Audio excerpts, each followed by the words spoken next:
evening and welcome to Current Issues. I'm your host, Hesham Tillawi.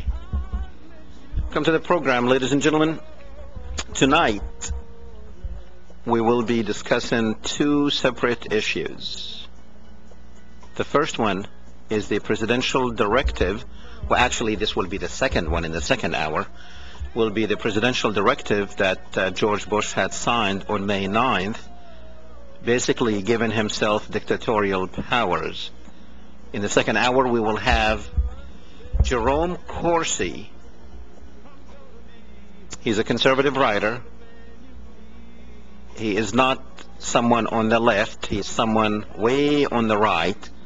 And he will be our guest to tell us about what this directive, this presidential directive, really means for all of us.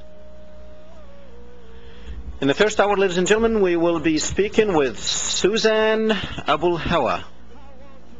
She is a Palestinian-American writer. She wrote an excellent book. Her book, The Scar of David, it's a history book, a geography book, a political book, and you might add it is also a romance book. It discusses and it explains everything you need to know about the Palestinians and their problem. No history book will be able to capture the events that Susan was able to capture in this book. It's a novel. It's a story.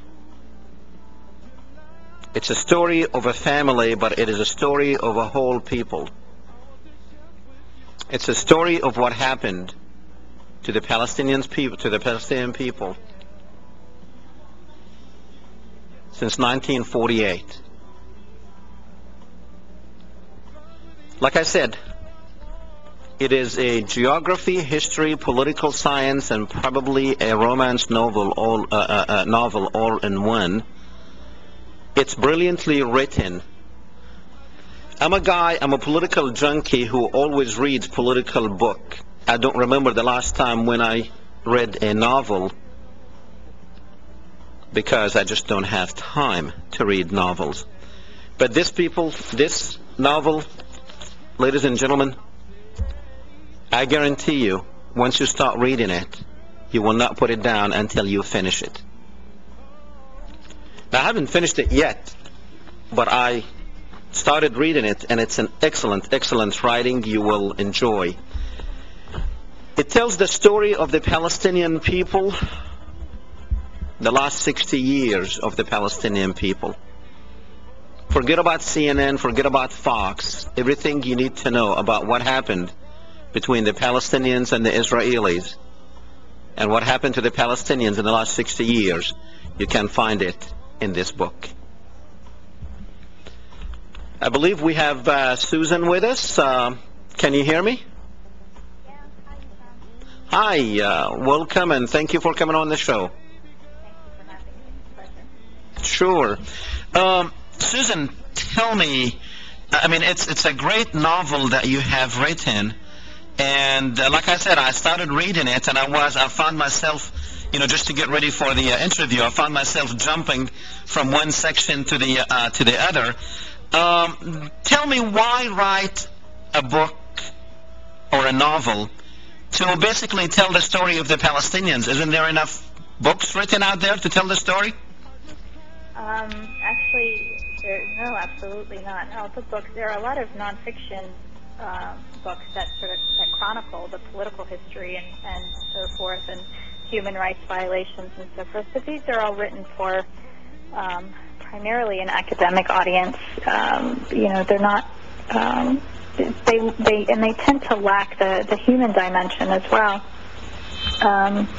In those books, which I consider textbooks mostly, you don't see Palestinian people in the completeness of their humanity. You don't see them having babies and falling in love. And I think that's what's missing in the narrative.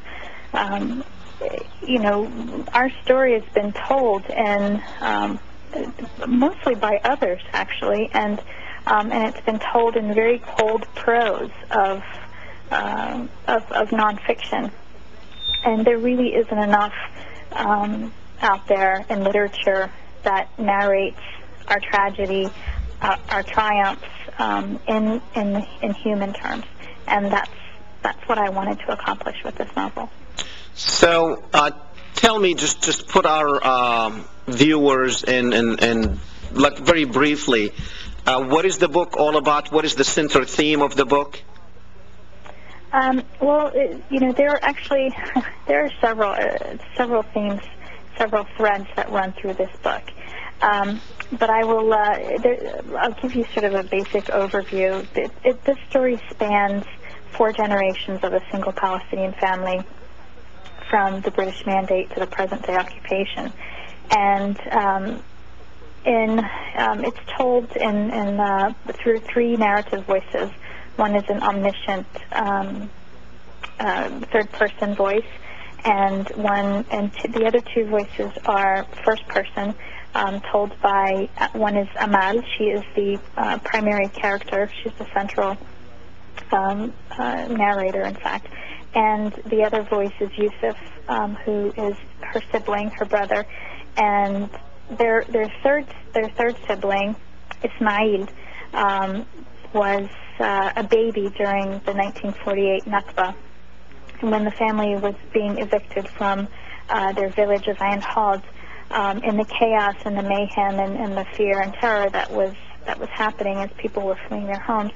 Ismail was taken by an Israeli soldier, and he was raised by that family, who's the man's wife. You know, Susan, I want you to stop, because I don't want you to jump that far, because this Ismail drove me crazy when I read like towards the end of the book, and it's like, who in the world is David? So we'll get to that one because I think it's very interesting the way you had written this book. Now, you talked about the Palestinians before 1948, which is like when the Jews of Europe started coming to Palestine.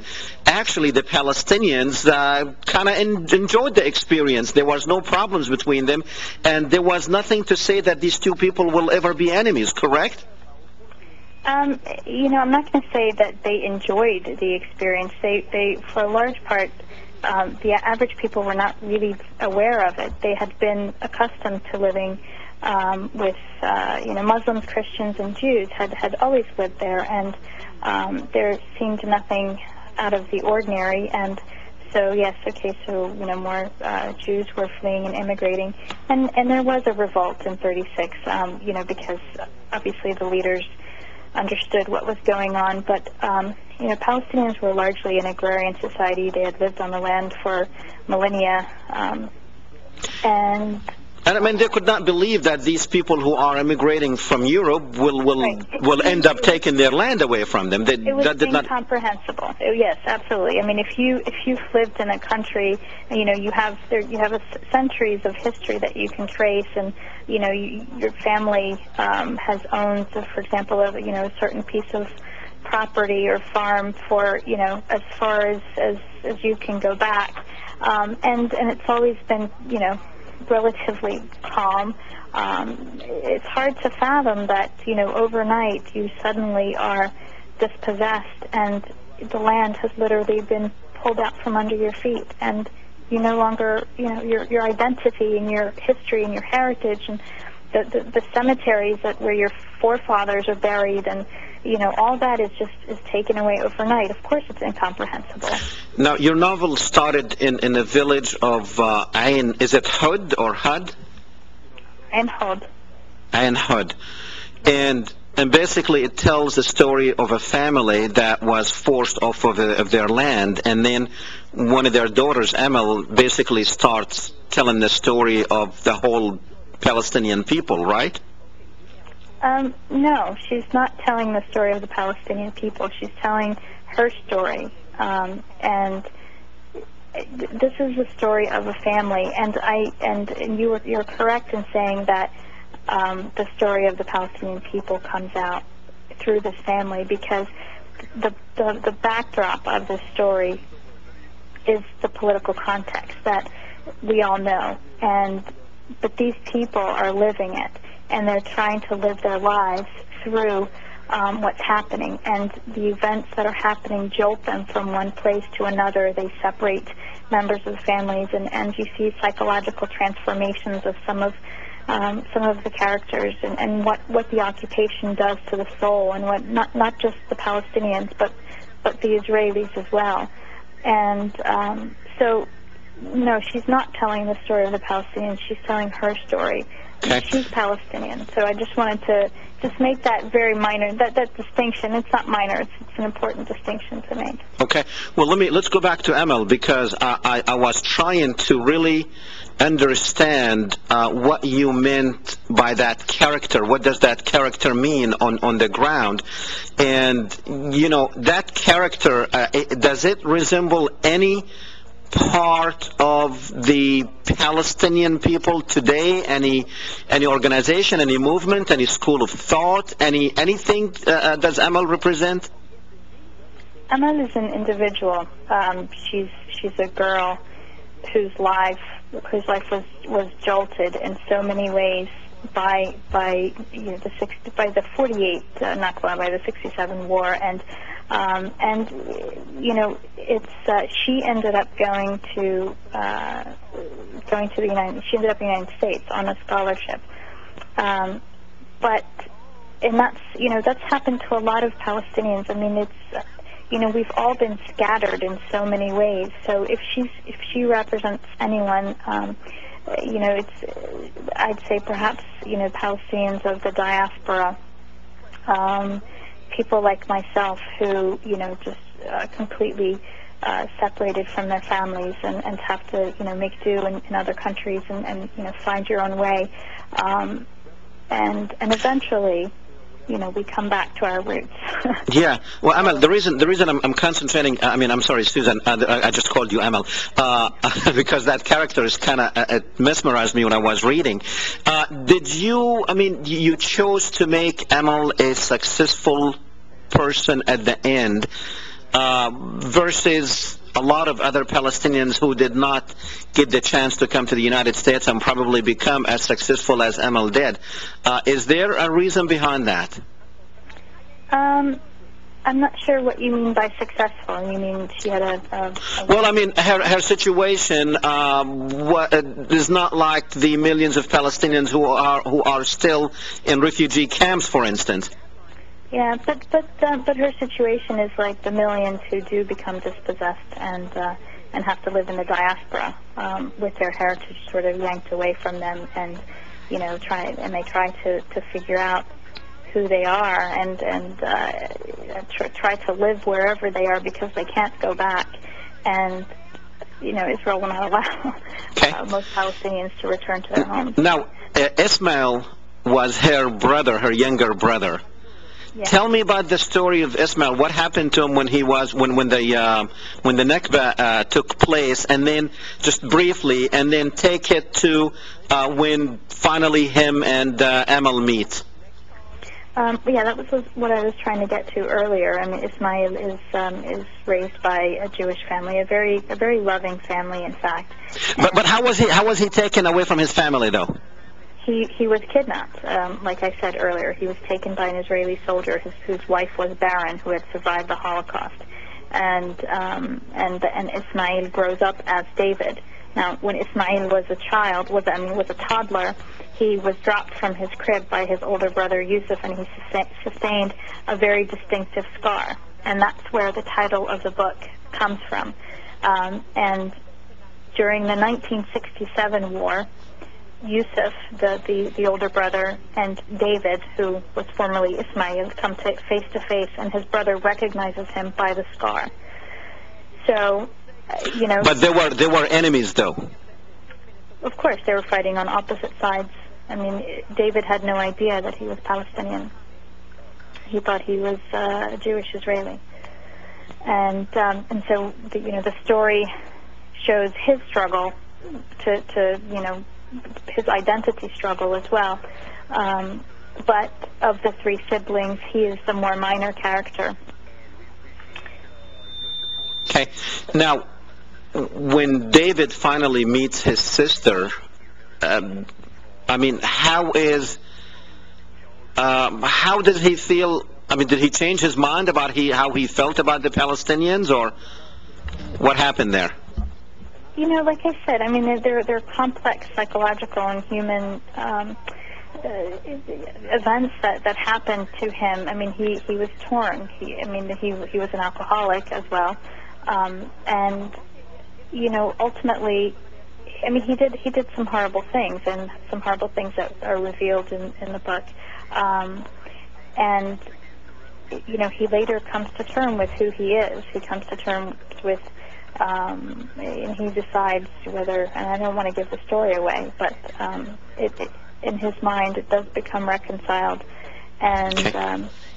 Well, definitely, I want people to buy the book to read the story, so we don't want to tell them the whole thing. Yeah. But it's excellent book. I really think this is probably the best book that I have read that tells the story of now. Even though you are, it's a story of one family, of one person, but really, to me, it's reading it. It's like the story of the whole people. Even though some of them have taken different directions in life, but it does say that basically the saga of the Palestinian people. Now, you are also involved in different projects there. The Playgrounds for Palestine. Tell me about that project. Playgrounds for Palestine is a children's NGO. We build. It's very simple. We uphold the rights of the child, of the Palestinian child, to play, which is an essential part of development, and we raise funds in the U.S. and we build playgrounds in Palestine, in the West Bank, and in Gaza. Often we do this in refugee camps or mostly in highly urbanized areas, or even some very remote villages. And the idea is to just bring children who don't have any outlet for creative expression, just to bring them something that's theirs, where they can play and be children. I mean, it's heartbreaking to see, and they're robbed of their childhood at such a young age, and it's extremely heartwarming seeing the kids play on our playgrounds, or any playgrounds really, because it's such a reminder of that, you know, the universal magic that I guess all children possess. How many playgrounds have you all sent or built to in Palestine? We've to date we've built 5, and we also sponsored a competition that's called a Gaza competition among architecture students at IUG in Gaza, whereby we selected winners of playground designs that were aesthetically Palestinian, safe, fun, innovative. And the idea was to, rather than purchasing equipment and importing it and installing it there, we want homegrown playgrounds, really, but using local labor and raw materials. So, you know, in effect, we would also stimulate the economy a little bit with this project. Okay. Now, I saw a little clip with that Fox network had shown, I guess, in Philadelphia. But you were like was it Jenin, or was it, you were in a Palestinian town where homes were destroyed. Did you go visit during that time? Actually, that visit was part of what spurred the book. That was what you saw in that clip was the refugee camp of Jenin after the 2002 massacre that took place there. I was there very shortly after the Israelis opened the camp. And if you'll recall, in 2002, in April, they surrounded the camp with tanks and they pounded it for 9 days with missiles and Apaches and so forth. And then after, the camp was broken, so to speak, they went in and literally leveled hundreds and hundreds of homes, and just, you can see from the footage what happened there. And subsequent to that, they closed the camp off as a closed military zone, so people were not able to get out or get in. And reports started to trickle out that a massacre was taking place. And I, at the time, worked for a pharmaceutical company, and it just there was just such an overwhelming sense that we just can't sit idly by. And I just left. I bought a ticket and I went to Palestine, and we were able to get into the camp. And what we saw there was incomprehensible. And so did that experience have any effect on you writing the novel? Yeah, that's what I said. I mean, it was a big part of what spurred the novel. I desperately wanted to tell the story of what happened there, especially because there was no mention of it hardly after after it was over. Amnesty International and Human Rights Watch issued reports. Of course, Israel would not allow them to interview any of their soldiers, and but the amazing part was that there was a hand-picked panel by the UN at the UN, and it was if you saw the members of that panel, you'd understand why the report came out as it did. But the report basically concluded, the so-called investigation concluded that no massacre had taken place in Jenin, and yet not a single person from that investigation team actually visited the camp. Not a single person spoke to any Palestinian. Not a single one spoke to any of the Israeli soldiers. They based their report on Amnesty International and Human Rights Watch reports, supposedly, and both of those organizations, the human rights organizations, objected strenuously to that, the UN report that came out. So it was covered up. It was a horrible, horrible crime, and it was covered up, and that's been a central theme.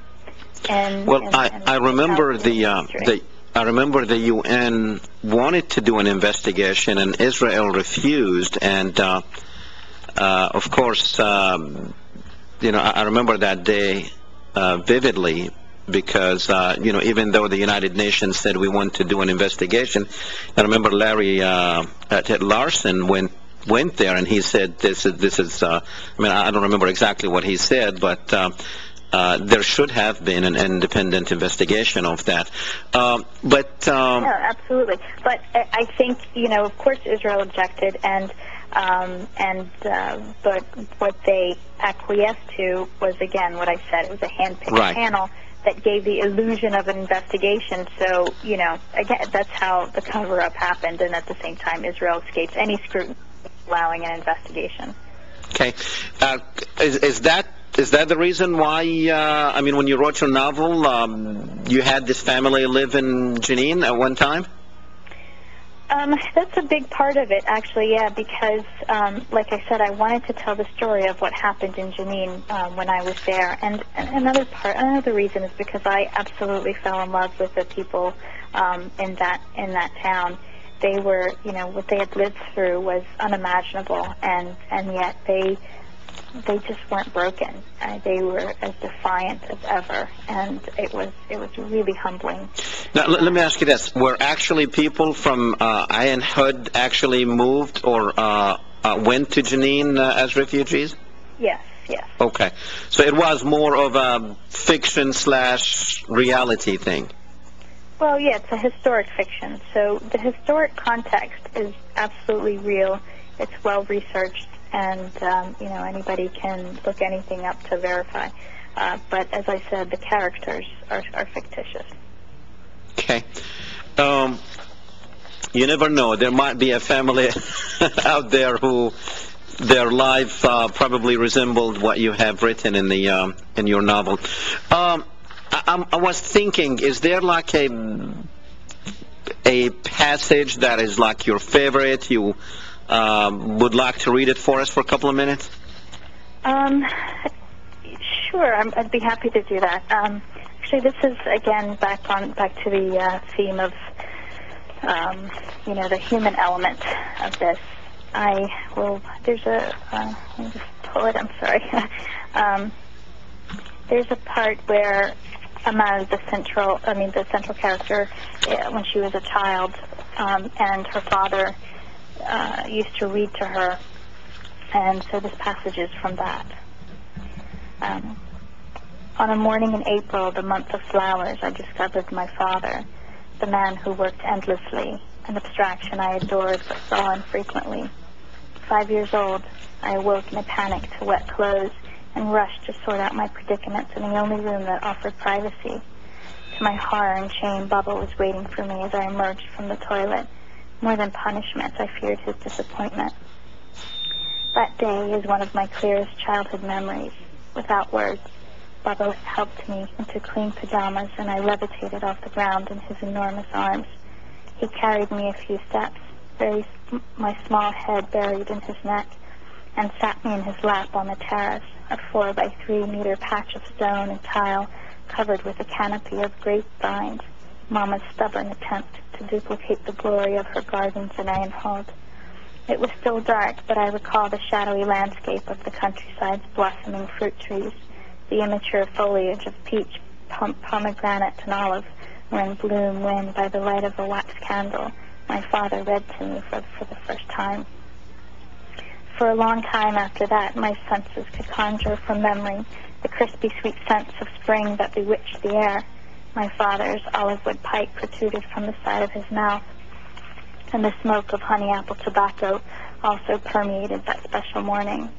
Listen to the words I read. They're magical, he said, and I tried very hard to understand the classical Arabic prose. But to my young mind it seemed another language. Still, the cadence was mesmerizing, and Baba's voice was a lullaby. I dozed in his arms.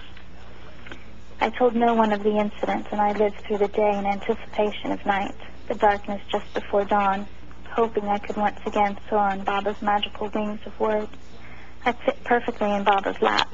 His arms circled and held me cuddled there as if in a womb. My head was content in the hollow of his shoulder while he read to me again. I could hear the turbulence inside Baba's chest, the protests of his lungs against each inhalation of honey apple tobacco. Baba, who do you love more, me or Yusuf? Habibti, he began. I couldn't help but smile when he called me that.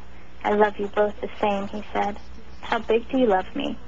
I love you as big as the ocean and all its fishes, as big as the sky and all its birds, as big as the earth and all her trees. And what about the universe and all its planets? You forgot that part. I was getting to it. Be patient, he said, puffing on his pipe. He exhaled. And I love you bigger than the universe and all its planets. Do you love Yusuf that much? Yes, as big as the ocean, but without all the fishes. My heart grew with all the fishes, the idea that Baba loved me just a little bit more. And what about the sky and the earth? Do you love him that big, but without all the birds and trees? Yes, but don't tell anyone. I won't, Baba, I swear. My heart swelled with birds now. What about the universe part? Don't be greedy, he winked at me. I have to get to work, Habibti. Tomorrow. Habibti. Tomorrow. So. Well, I guess we are always competing for our parents' love. We very much want it to be the one and only. Susan, since you wrote the book, have you looked back and said, I could have done this differently, or maybe I should have taken a different direction? Well, yes and no. I mean, you never. I I finally decided just to put it down and not read it because. Okay, like for instance, why make David an alcoholic?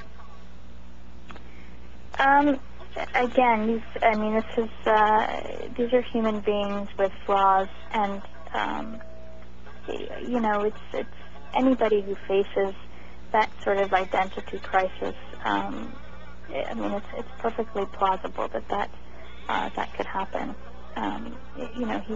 He grew up as thinking he was a Jew, and his mother was a lovely woman who loved him dearly, but she kept a secret from him, and it's not just like finding out that you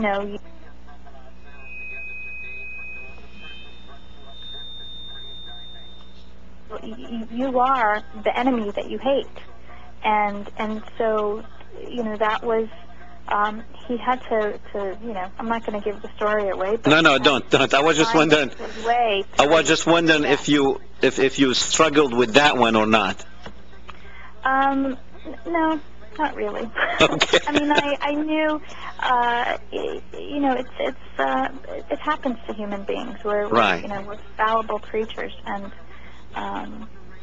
we're susceptible to things like that. Okay. Tell me, let's go back to your the playground for Palestine. Is that program, is it still going? What kind of help you need in that program? Where can people go and find out more information about it?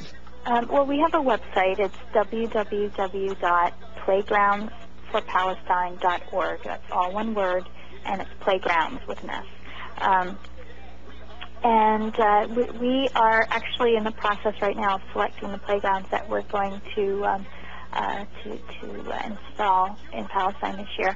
Unfortunately, we have more sites than we have money for playgrounds, so we're trying to stretch what we have as much as possible to make as many children as we can happy. Do you have on your website on the playground for Palestine? Do you have like the cities and towns where where the sites are? Yeah, people can go to our website and see every single one of our playgrounds and see the city that it's in, and there are photographs from every. No, I meant the sites where you're planning on having playgrounds in. No, we don't have that on our website yet. Okay. It's part of the decision-making process. We have to, because each site is different. It's a different area, and it has different needs. Because I was thinking, Susan, that maybe some of our viewers and organizations that are watching, they might be interested in adopting a playground. Do you have any idea approximately how much it costs to adopt one of those playgrounds? That would be such a delight if that happened. Each playgrounds can range anywhere from 8,000 to 100,000, obviously, and it's a matter of how much you can spend and how much how much area you have. And we currently, I'll tell you where the sites are if anyone is interested. We have a site in Bet Anan. And we have a site in Anun, which is a very remote village in desperate need. The children have nothing really there. We have two sites in Bethlehem. We have a site in Hebron and Khalil, in the old city, and that's a really important area as well. So you have a site in Beth Anan, you said? Yeah.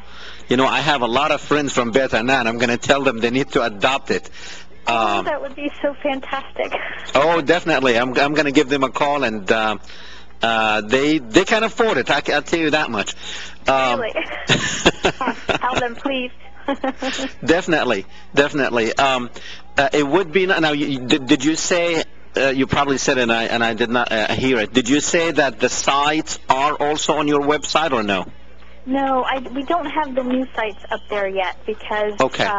We didn't want to put them up there in case we don't have enough money to put a playground on that particular site.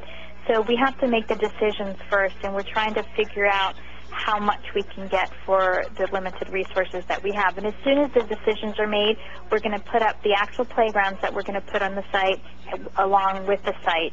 And and then once we install them, we'll have, new pictures and things like that. So. Okay. I was wondering, like these sites, are they like you donate it to the city and then they take care of it after that? That's a very good question.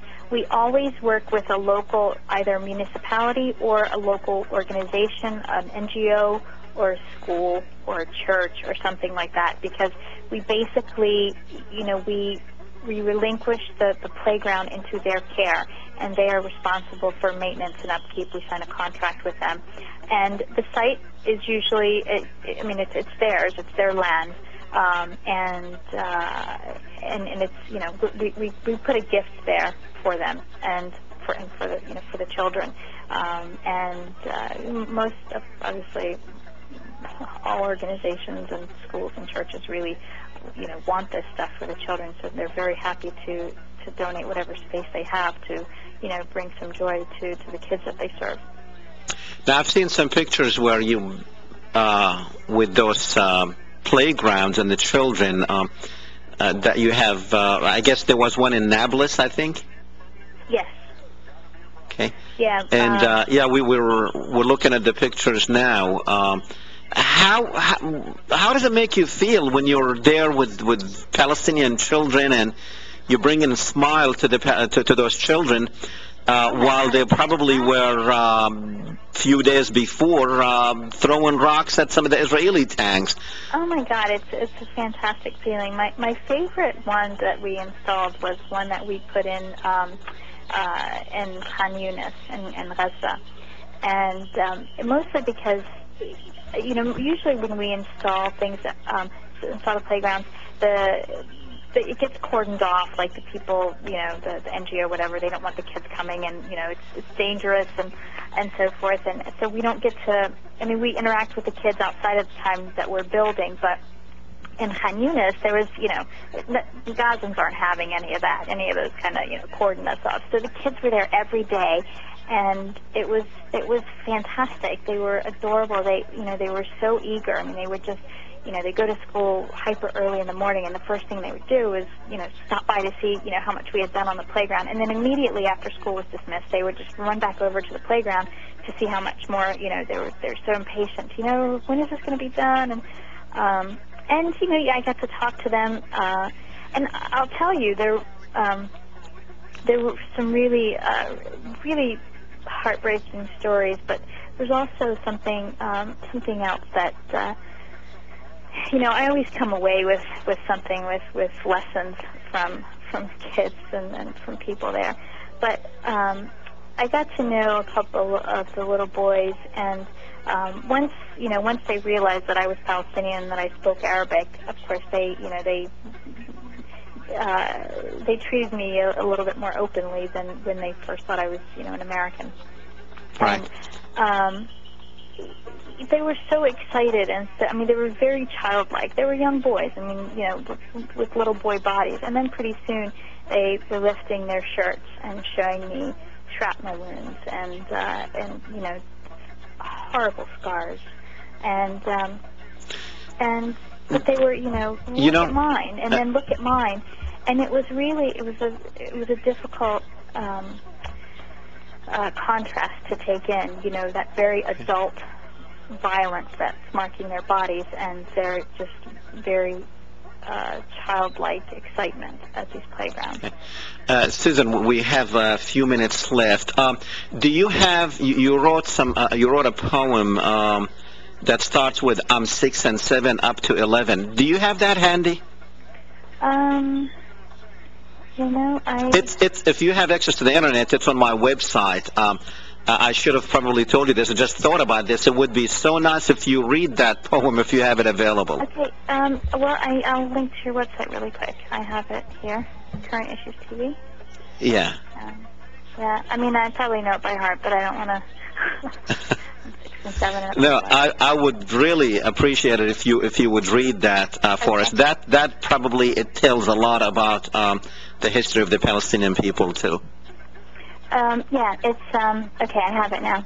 Okay. I'm 6 and 7, and up to 11. Then I'm an adult in an Israeli court.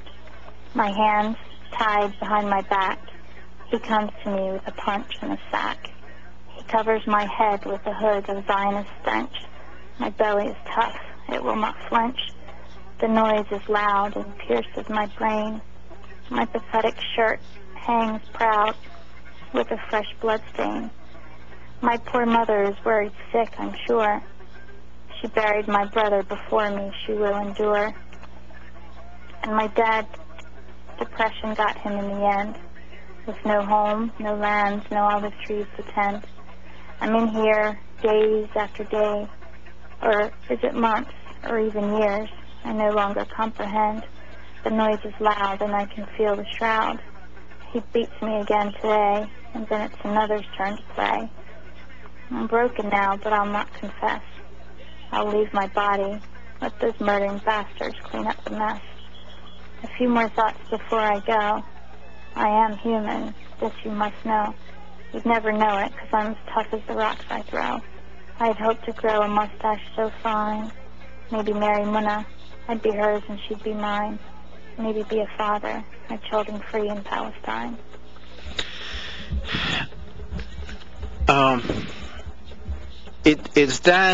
Why did you write that poem? Does it represent, is that what happens to Palestinian children in Palestine? Well, I wrote this several years ago, and of course, their children are held for years without detention or without trial or jury or even charges, and oftentimes they are tortured in these detentions. So yes, absolutely, this does happen, and it's again. Do you have any idea how many Palestinian children are in Israeli jails? Yeah, actually there are several hundred right now, and if you'll recall, not too long ago when Gazans kidnapped the two Israeli soldiers, and then of course Israel just, decimated Gaza once again. But what they had wanted, their demand when they captured those two soldiers was to exchange the two soldiers for the children and the women who were in Israeli jails. There usually are, a couple hundred at least, 300, sometimes 500 children who languish in Israeli jails, and their parents can't get access to them.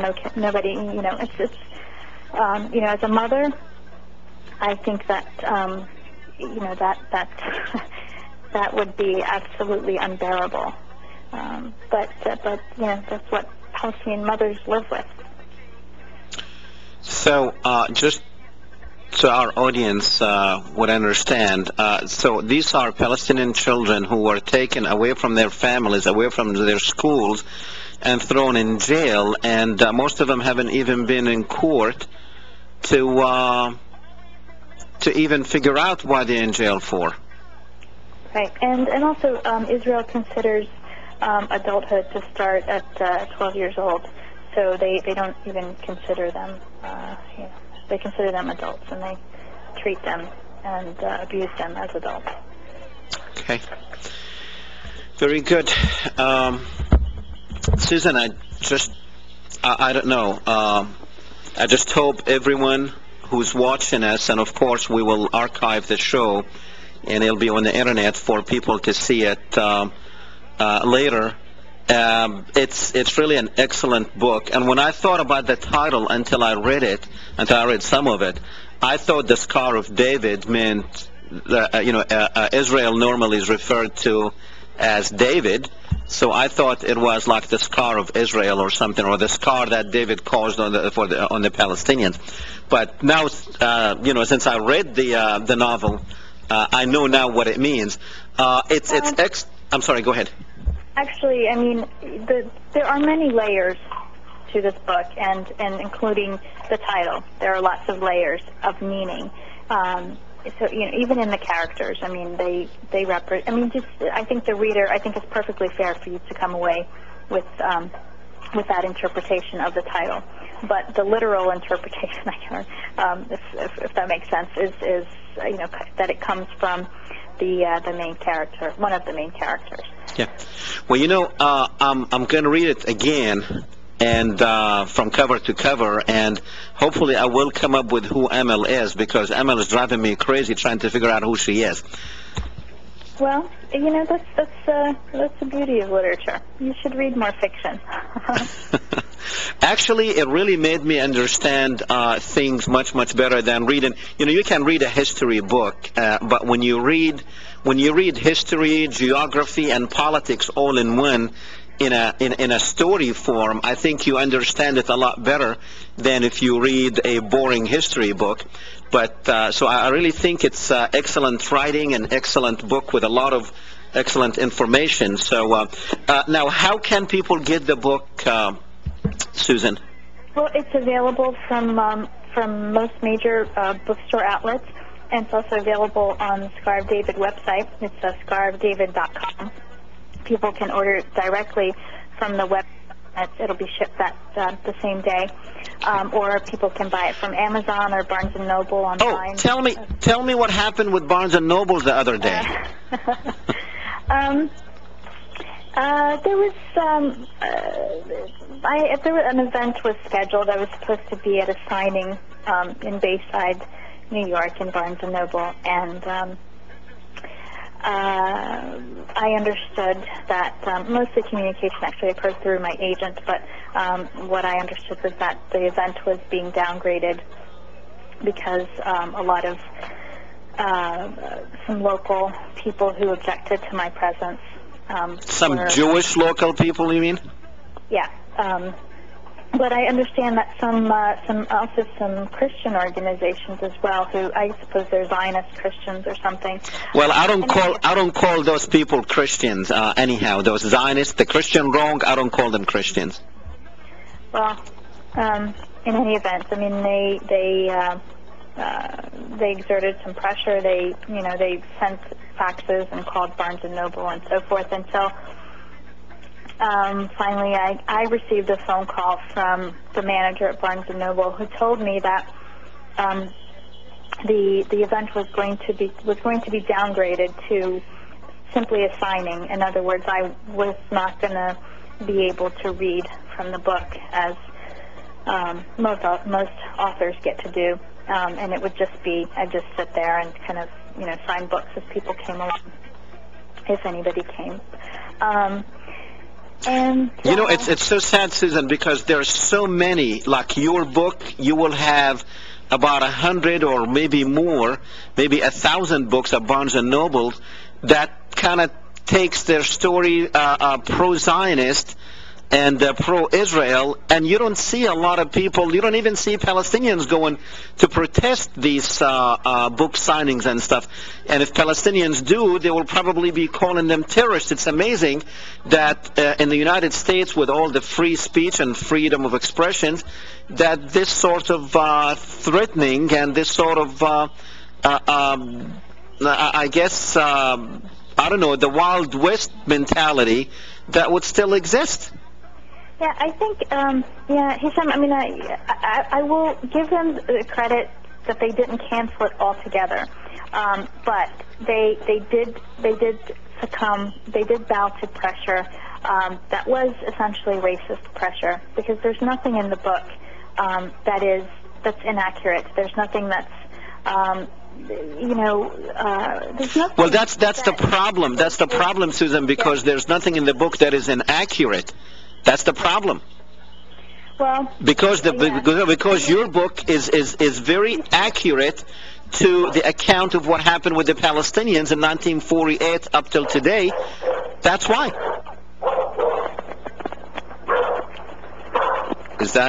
Do we have that dog here or there? Sorry, you're calling my home. But you're absolutely right. I mean, I think it's still okay to discriminate against Arabs and Muslims. I think it's still okay in this country to say things about us in public that no one would dare say about any other ethnic minority. And I think it's going to take people in this country a little bit of time to understand how demonized we are, how discriminated against we have been. But you know, I mean, I don't think that this would have happened, that they would have caved at all to any pressure from any other, you know, I mean, certainly if it was, you know, a white supremacist group or something that didn't want a black author, I mean, that would never, you know how I look at it, Susan? That's fine. They can do it every day because it gave you a lot of publicity that you did not have. So they can come out and protest your book every day.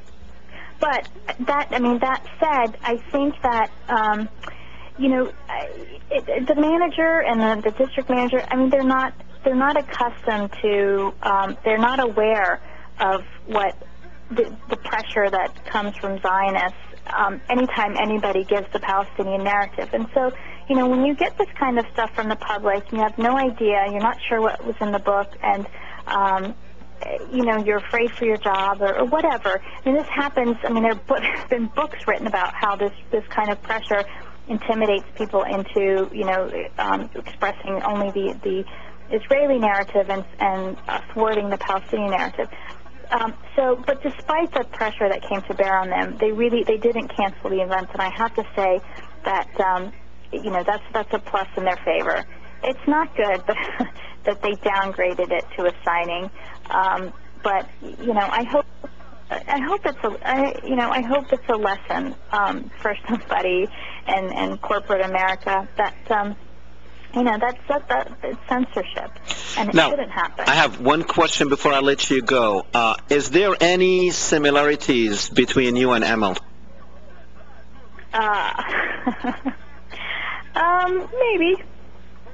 Maybe. Could Emil be Susan telling the story of the Palestinian people? No. Emil is her own character. No, absolutely not. You know, she, you know, early in the very earlier versions, she probably was more like me, but the characters really all evolved on their own almost, and they are very distinct. Okay, Susan, we only have like a couple of minutes, but we have a caller. I don't know how much time we have, but let's go very quick, Chris. Hey, how you doing? Doing fine. Very quick. Hello? Yeah, we're running out of time. Go ahead. Oh, you're running out of time? I thought you just started. No. Are you going in another hour? Yeah, we'll be going in the next hour. You just now getting in? Yeah. I just turned it on in a minute, but I'll call you back, man. Okay, that's fine. Okay. Oh, well, we didn't want to take any calls at first because we were, I wanted to hear more about the book. But the caller that I went to, he's just now calling in. And he thought we were in the second hour. Okay, well, I tell you what. I heard the dog, so apparently he's hungry. And we are also out of time. And all I wanted to say is thank you for coming on the program. And hopefully you will get this book in a lot of hands out there so people can learn more about the Palestinian people. Thank you, Susan, for coming on the program. Thank you so much. Thank you for the chance to be on the show. Okay, ladies and gentlemen, the book, The Scar of David, and it's excellent book. Please go on the website, and it is. You can also get it at Barnes & Noble's, The Scar of David. Excellent book, excellent writing. You will enjoy reading it. Definitely. Once you start reading it, you can't put it down. It's written very brilliantly, and it's just I can't say more about it. And look at it this way. You will know what this 60-year-old conflict is all about right here in a nicely written novel. Okay, ladies and gentlemen, in the second hour, stay tuned. Don't go too far because we will have Jerome Corsi with us to tell us about the presidential directive that President Bush signed on May 9th, basically giving himself dictatorial powers. We will talk about that when we come back from the break, which will only take about 4 minutes. And when we come back, Jerome Corsi will be right back.